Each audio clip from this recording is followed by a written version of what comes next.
Shalom. Selamat pagi jemaat Tuhan. Berjumpa kembali dalam doa pagi online. Mengejar hadir.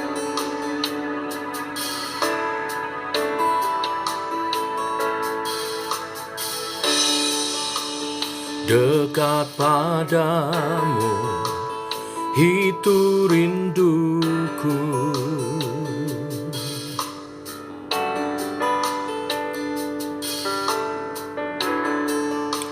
Setiap kataku, kau pun menunggu.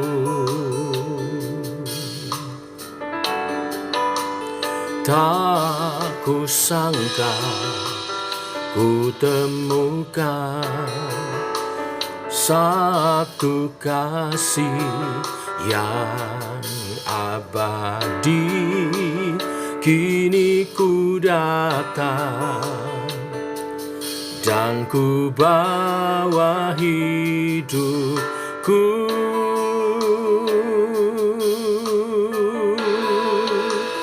memandang wajahmu, mengikuti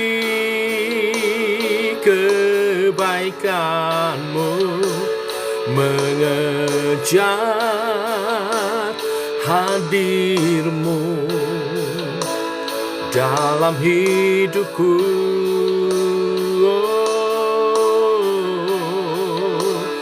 Membawa sembahku, menyatakan kebesaranmu, mengejar hadirmu dalam hidupku.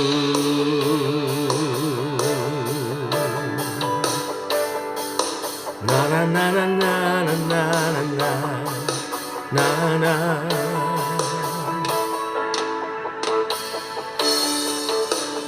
Dekat padamu, itu rinduku.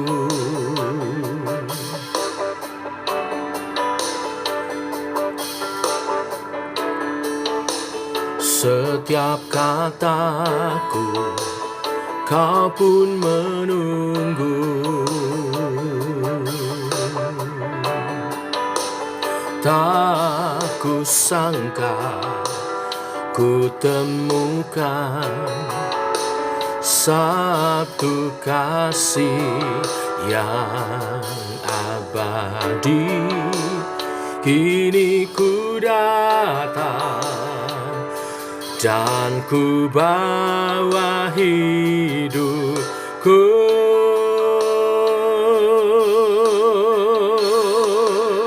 memandang wajahmu, mengikuti kebaikanmu, mengejar hadirmu dalam hidupku.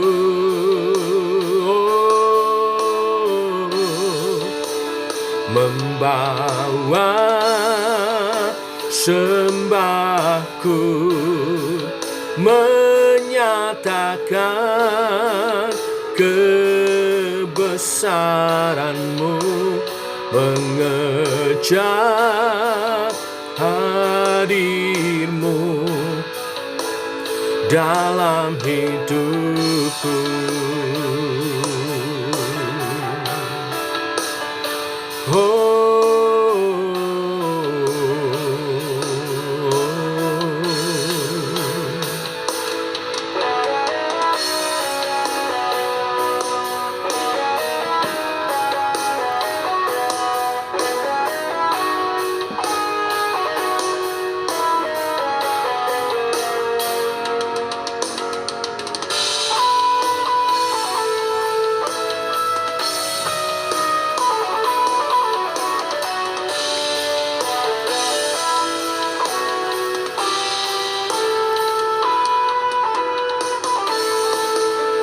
memandang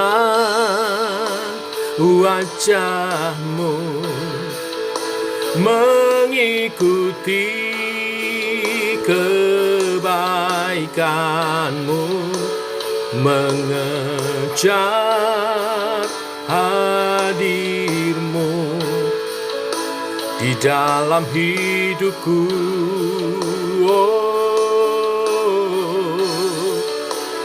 Membawa sembahku, menyatakan kebesaranmu, mengejar hadirmu dalam hidupku.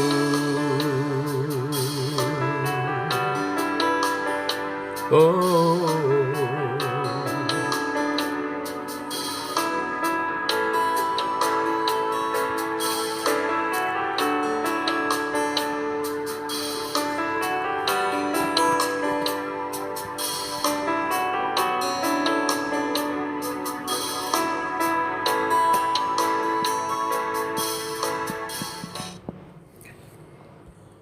tiba waktunya untuk kami merenungkan firman-Mu. Firman-Mu adalah suluh dan terang bagi jalan kami. Berfirman Tuhan dalam nama Tuhan Yesus Kristus. Amin. Bapak Ibu, kita lanjutkan renungan firman pagi ini, Yeremia pasal 13 ayat 1 sampai 11. Demikian firman Tuhan. Beginilah firman Tuhan kepadaku, pergilah membeli ikat pinggang lenan, ikatkanlah itu pada pinggangmu, tetapi jangan kau celupkan ke dalam air. Maka aku membeli ikat pinggang seperti yang difirmankan Tuhan, lalu mengikatkannya pada pinggangku. Sesudah itu, datanglah firman Tuhan kepadaku untuk kedua kalinya, bunyinya, ambillah ikat pinggang yang telah kau beli, dan yang sekarang pada pinggangmu itu, pergilah segera ke sungai Efrat untuk menyembunyikannya di sana, di celah-celah bukit batu. Maka pergilah aku, lalu menyembunyikan di pinggir sungai Efrat seperti yang diperintahkan Tuhan kepadaku. Sesudah beberapa waktu lamanya, berfirmanlah Tuhan kepadaku, pergilah segera ke sungai Efrat mengambil dari sana ikat pinggang yang kuperintahkan kau sembunyikan di sana. Maka pergilah aku ke sungai Efrat, lalu aku menggali dan mengambil ikat pinggang itu dari tempat aku menyembunyikannya. Tetapi ternyata ikat pinggang itu sudah lapuk, tidak berguna untuk apapun. Lalu datanglah firman Tuhan kepadaku. Beginilah firman Tuhan.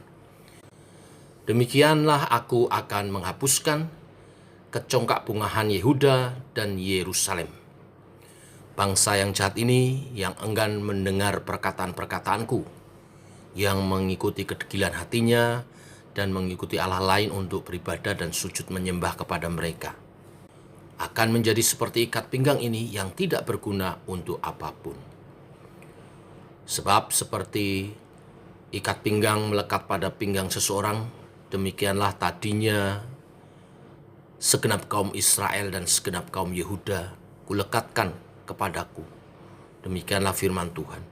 Supaya mereka itu menjadi umat, menjadi ternama, terpuji, dan terhormat bagiku. Tetapi mereka itu tidak mau mendengar. Sampai di sini pembacaan firman Tuhan.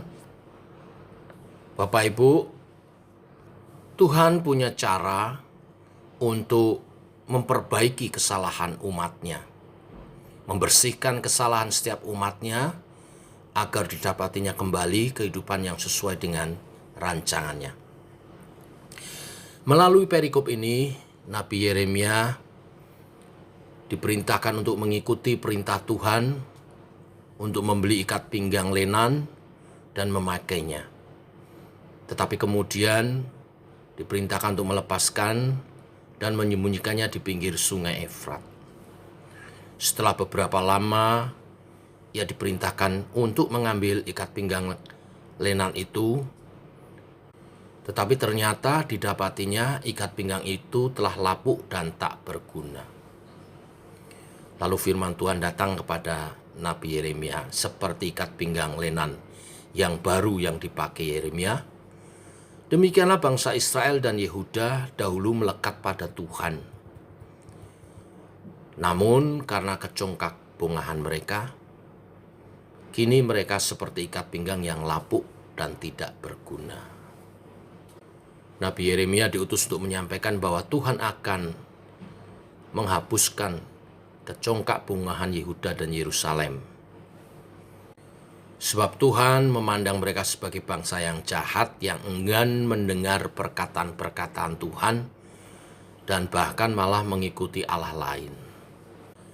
Padahal Tuhanlah yang membuat mereka menjadi umat yang ternama, terpuji, dan terhormat. Tuhan yang penuh kasih akan bertindak kepada miliknya sendiri, supaya mereka hidup sesuai rancangannya. Sekarang apa aplikasinya bagi kita? Kisah tentang ikat pinggang ini yang pertama mengajar kepada kita bahwa sebagai umat Tuhan, kita harus tetap melekat kepada Tuhan. Dengan melekat kepada Tuhan, kita akan terjaga dari pengaruh-pengaruh dunia yang membuat hidup kita mengalami korosi, pelapukan, penurunan nilai-nilai. Bapak Ibu, Tuhan Yesus berfirman, "Aku datang untuk memberi hidup dan hidup dalam kelimpahan." Kata hidup dalam kelimpahan itu pakai kata zoe. Zoe artinya hidup kekal, hidup yang berkualitas. Hidup yang Tuhan Yesus tawarkan adalah hidup yang kekal, di mana tiap hari hidup kita makin berkualitas, unlimited sampai pada kekekalan. Yang berbanding terbalik dengan kehidupan dunia yang makin hari makin merosot, dan akhirnya fana. Hanya dengan melekat kepada Tuhan kita akan terjaga, baik kualitas maupun juga kekekalan kita. Karena kita melekat kepada pribadi yang berkualitas dan yang kekal.